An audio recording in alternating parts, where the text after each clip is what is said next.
My name is John Hoppert. I'm President and CEO of Grady Health System. Grady is a fairly new partner with the Studer Group. We are about 3 months into our engagement and currently heavily focused on our improvements in the ER.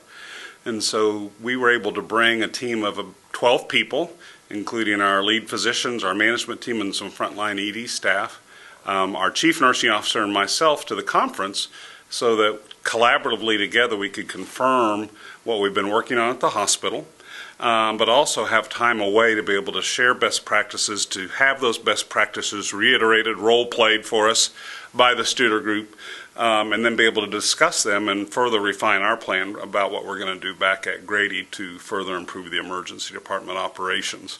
It's also given us an opportunity to get a sneak peek into the tactics that based on our timeline we've not yet introduced to our staff, but to be able to then discuss those and talk about how that will play into our overall improvement around workforce quality and patient satisfaction. Mapping the times of when the patients arrive, we were able to increase our staffing at the times of arrival. We actually were able to bring in doctors earlier in the day than we thought, because that's when they started arriving at 9 or 10 in the morning.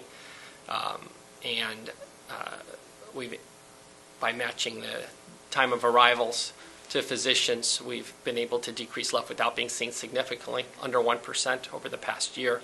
For the past couple of months, what we've been doing is we've been doing this ED collaborative, wherein 14 Medical Center Emergency Department comes together every single month, and we share best practices. What are the things that we can do to improve our flow, to improve our customer service satisfaction, to improve our ASQ consistent messaging scores. And we sit in a table or at a conference call, and we discuss these things. What we've been doing for the last couple of months to improve this scores and our customer satisfaction with the help of our Studer partners is the immediate bedding process.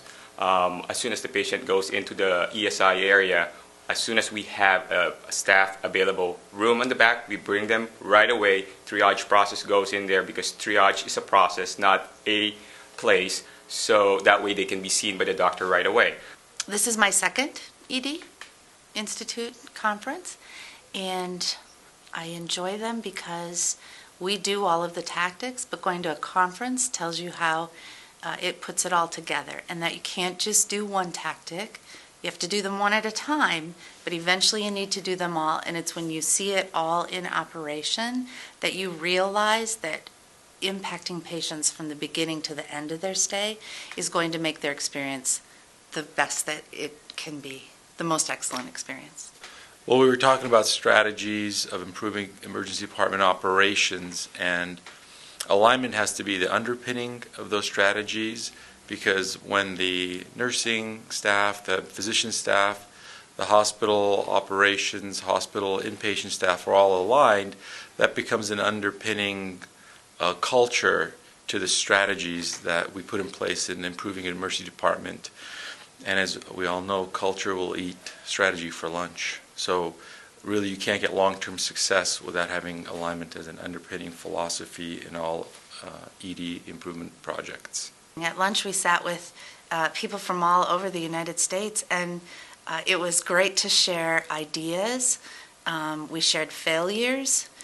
We shared just some benchmarking things, and my cohorts and I came back to our table thinking, ER is the same no matter where you work, and the most important thing is that we continue to focus on the patients, and that everything we're doing focuses on the patient.